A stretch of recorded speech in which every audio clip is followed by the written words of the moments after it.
Hello shrimp and fish people, and welcome back. I hope you guys are doing well. For today's video I wanted to show you how to set up a kind of a simple shrimp tank.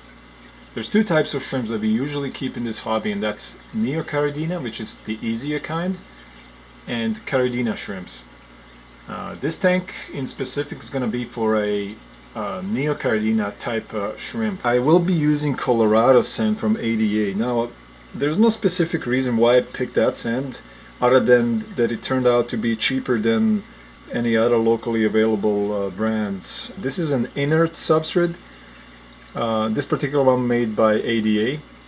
It's called Colorado sand, and I picked that one because the La Plata wasn't the one I wanted to get, but it was a little too white for me, so this one's got a little brownish tinge, so I picked this one simply just so that the shrimp coloration gets a little better. The darker the substrate, the darker the colors will get. In this particular setup I'm gonna have two sponge filters like the one you see on the right side here. It's just a regular sponge filter, air-driven sponge filter, nothing special about it. And gonna be using that sand, and that's pretty much all I'm gonna be putting into this tank. Alright guys, so here we go. I'm gonna be starting the build now, and but before I start, I just wanted to mention that if you watch my other videos, you remember that when I use the active soils, I will put a whole bunch of additives into the underneath before I put the soil in. For this particular setup, I'm not gonna do that because the sand that I'm using is so fine that really nothing can go through it.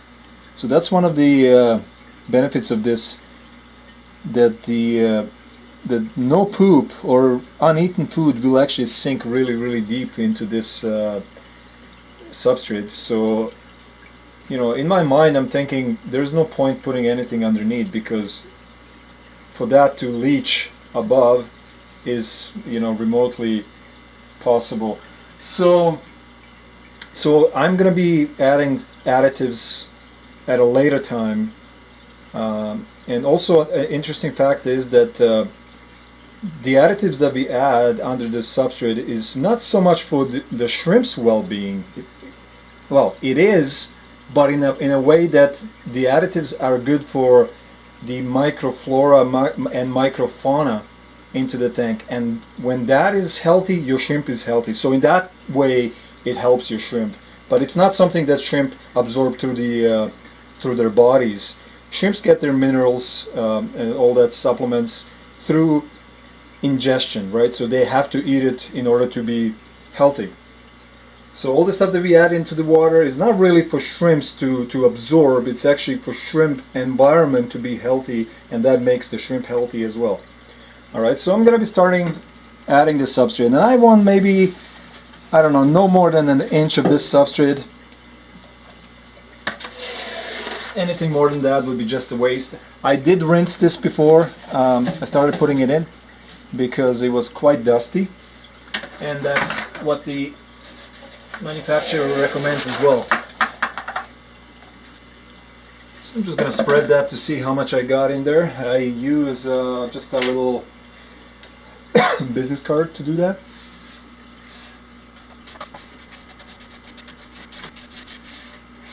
It's a little harder to spread it around because it's wet, so it's like butter. Once the water is in, this is very I don't want to say buoyant, but it will move quite easy, because the pebbles in this sand are so small.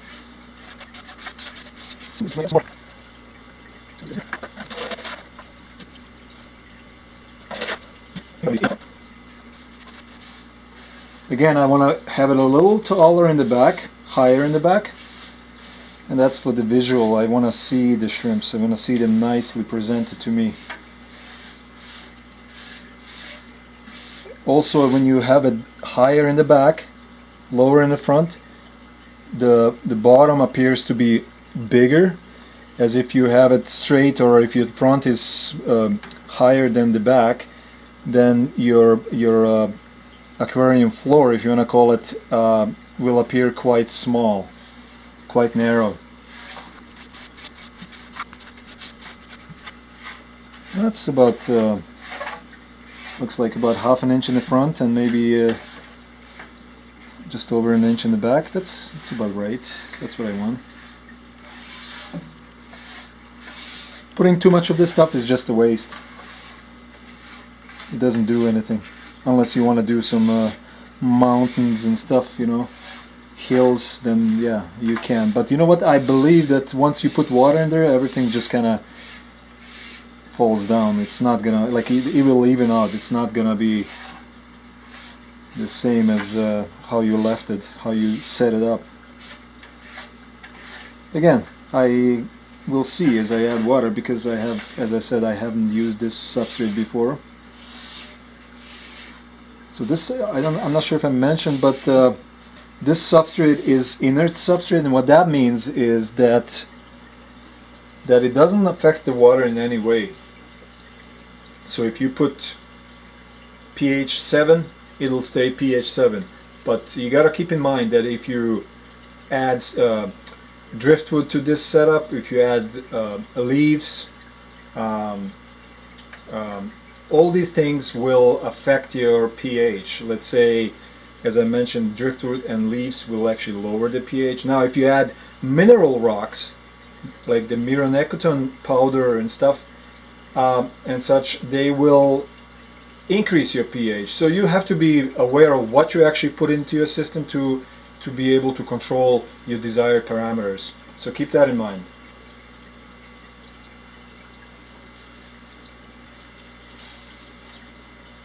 Okay, so now I'm going to be setting up the filters, and I said I'm going to be using 2 of these.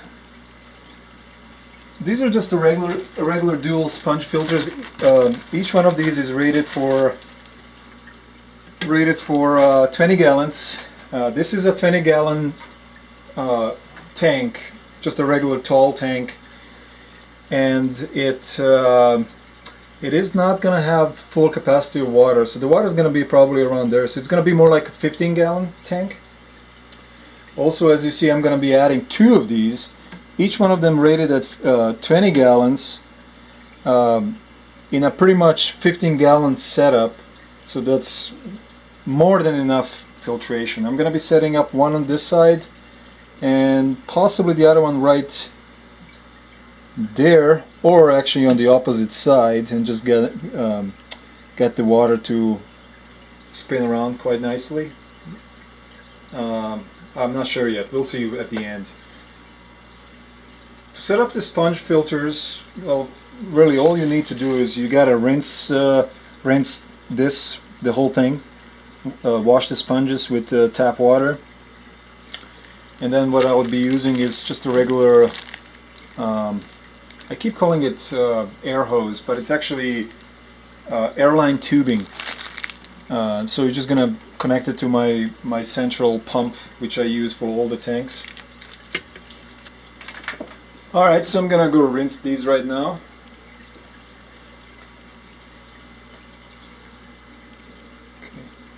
Alright, so these are rinsed now. I'm going to connect the airline tubing to them.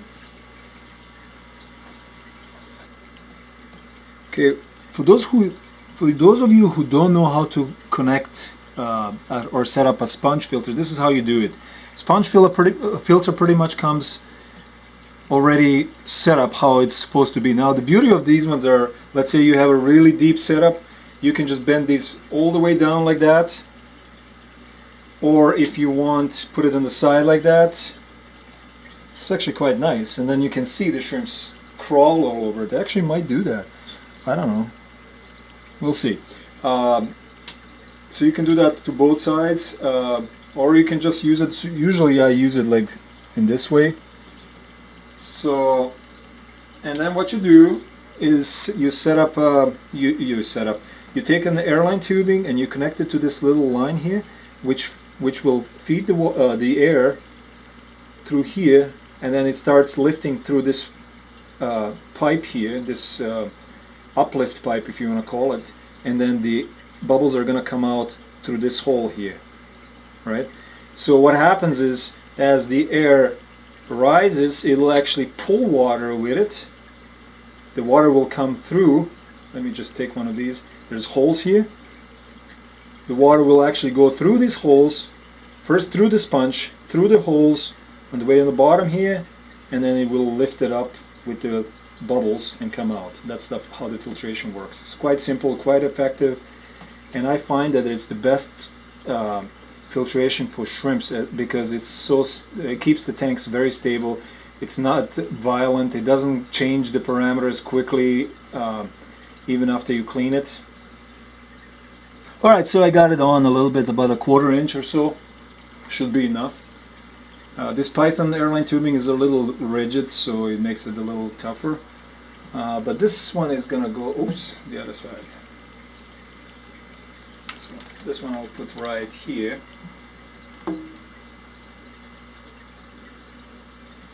Just like that. And I'll play with the height. As I said, I'm not gonna fill this tank up all the way with water. Now we'll see if this holds because there was some dust on the glass. Alright, on to the next one. Same thing I'll do with this one. I'll just remove the top, makes it easier, and then just do the, I don't know if you can see if I can do this one easier. I don't think you can see, can you? And then just kind of go back and forth to slide it as much on as you can. So about a 1/4 inch is good enough, I'd say. Alright, so I'm going to put this back in. So the beauty of this one is, because this tank, let me see if you can see this. Alright, so let's say you put this all the way to the bottom, because I'm going to have about that much water. Or if you have this much water, what you do is just raise this right up, and you can orient the water output. I really like these filters. And then to clean it, you just kind of remove the whole thing, or if you want, you just kind of pull the sponge off, take some aquarium water, just give it a few squeezes, rinse it out, put it back on, and you're done. Now you can alternate them if you don't want to disturb the balance. I always do both, never had any issues, but you can just do one every week or every 2 weeks. Yeah. So I'm gonna put this one, for now I'll just put it on this side, I guess.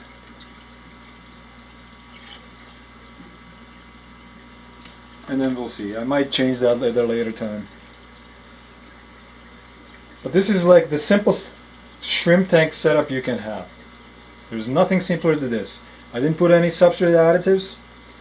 All I have is sponge filter, which is really cheap to run. And all you need is light, obviously, fish tank, and you can already keep shrimp in there. One other thing I'm going to be doing in this tank is I'm not going to be using tap water. I'm going to be using RO/DI water.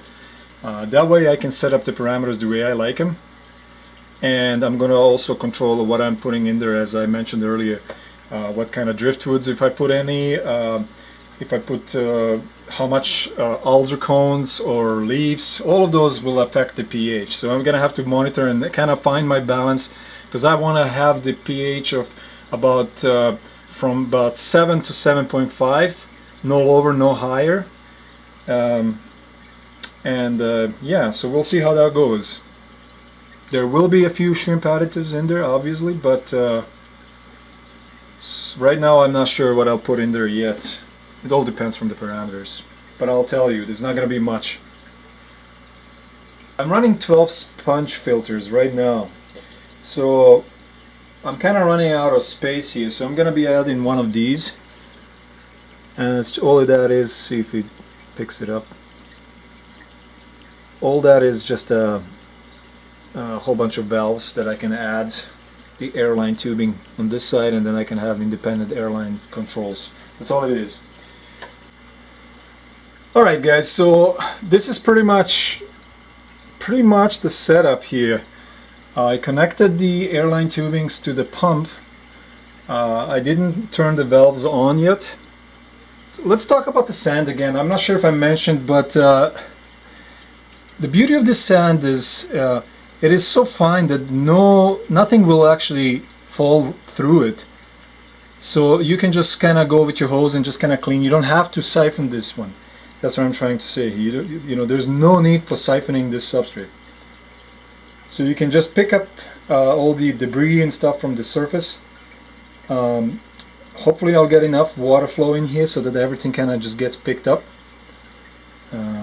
Yeah, so that's pretty much it. So I'm just getting some water ready right now, and I will show you that part too. Alright, so I got some water ready here. So to start pouring in the water, what I'll do is, this is just a breeder box for guppies. So there's holes on the side here. So when I pour the water, and I showed this in my other videos, the water will slowly go on the side, and I will prevent disturbing the substrate as much. There's still some disturbance, but not as much. Alright, so I'm just gonna start feeding in the water, and I'm gonna be using gravity to do that. So I'm just gonna show you here what I do. I'm going to pick up the camera and show you. So as you can see here, I got a 5-gallon just a bottle, and when I prepare my water, I will put the water in these bottles and stash them so that I have them when I need them, right? So right now I need it, and so that's what I'll be using. So going back to this setup here. Alright, so I'm just going to use a hose that I always use, and just siphon the water in it. Here's a tip. Because I'm running these sponge filters in a few of my tanks, what you can do is you can just remove one of these sponges and remove the sponge from the other tank that you already have it, where you already have it established with the beneficial bacteria, and just swap it. Just take one from there, put it on this tank, and put this one in the other tank, and that's going to speed up the cycling process. Right now I'm at the point where I put the bucket of water in there, which is already remineralized,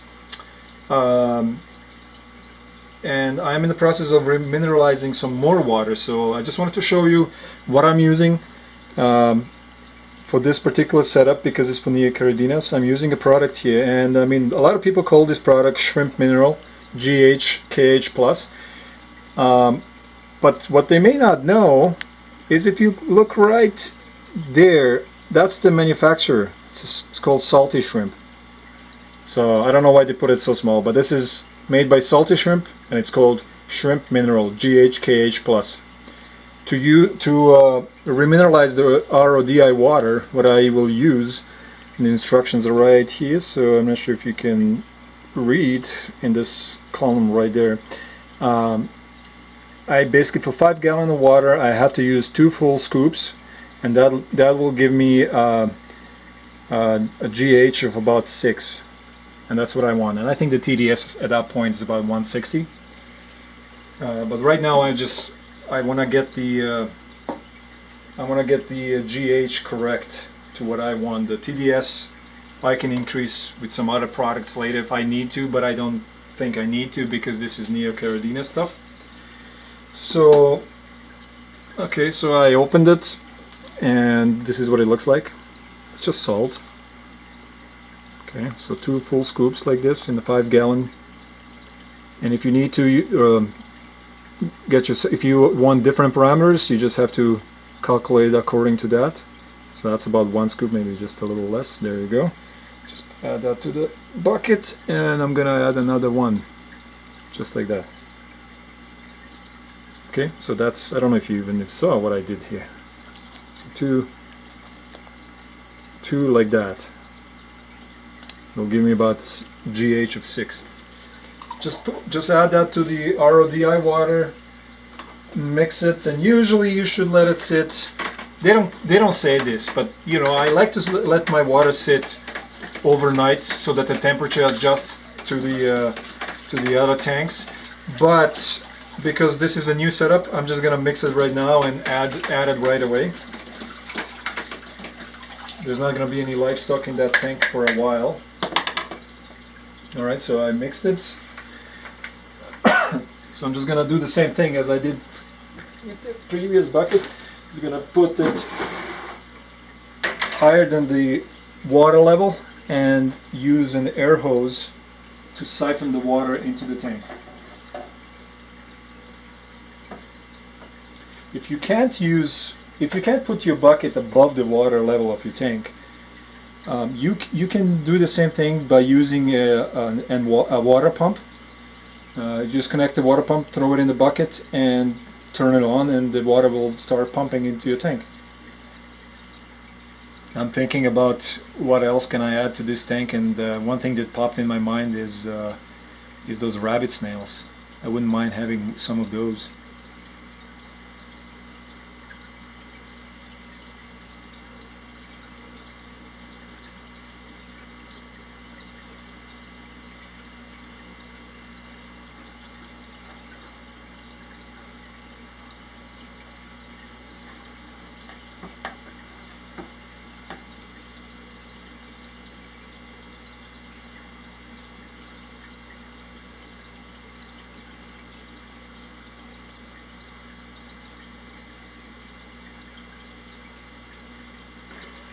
Now to get it to start cycling, I'm going to be adding some cycle.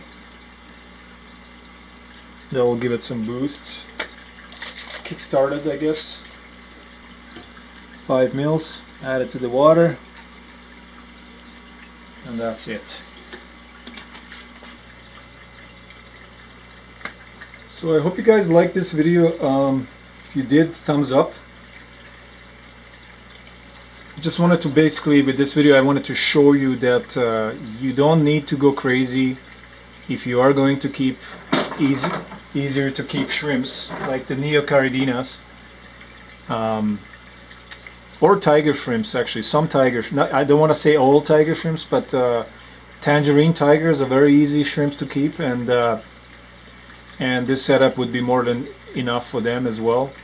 I am gonna put Zoctic oxidator into this one as well, as all my tanks have it, and I find that they're very useful to use, as it adds extra oxygen. Also, there will be plants into this tank, like every other tank that I have. There is gonna be bouquet philandra going into this tank, possibly some moss. I like moss, shrimps like moss as well, but I'm kind of starting to hate it because of the rate at how fast they grow. So maybe subvasatang or mini pelia. I'll see, I'm not sure yet. I do have a problem where I like planted tanks and I end up just throwing a whole bunch of stuff into the tank and then you can't see the shrimps. So I'm just trying to separate my planted tanks from my shrimp tanks, and keep the shrimp tanks as simple as possible, so that I can see the shrimps, so that you can catch the shrimps easier, for calling and all that stuff. There's times when all my tanks, I don't even know how many shrimps I have in there because they're hiding, so I'm trying to get away from that. But as I said, this is as simple as it gets, guys. All you need is a substrate. Inert substrate, I should emphasize that. Inert substrate, sponge filter. If you don't have access to RODI water, you could use tap water. I just try to not because of algae issues in my area. You could get away with using like a CO2 or something to overpower the algae, but that becomes a more complicated system. Here we just have, as I said, inert substrate, very fine inert substrate, so nothing will go through. There was no reason for me to put anything underneath. Also, for cleaning, it's easier because you just siphon the top of it. Sponge filters, just squeeze them out in some of the aquarium water when you do water changes. Very easy to keep. Put some driftwood in there, cholla wood, you don't have to go crazy. If you want moss, bouquet philandra is my choice, that's what's going in there. I have about 21 different species, if not 26, I forgot, I keep forgetting the count. But anyways, guys, if you like this video, please thumbs up. If you haven't subscribed yet, subscribe and comment, okay? comments are usually, you know, you may think that I did something wrong, and I possibly did. Just comment so everybody can read it and we can all learn from it, right? Because these videos, that's all that it's about. It's about sharing the hobby with what I experienced so far. It's my personal experience, what I've seen, what works, what doesn't, right? So if you guys have any other suggestions, just please comment, and I'm sure it will help me, it will help everybody else that is actually watching this video and reading the comments. Alright guys, so hope you enjoyed it, and see you next time.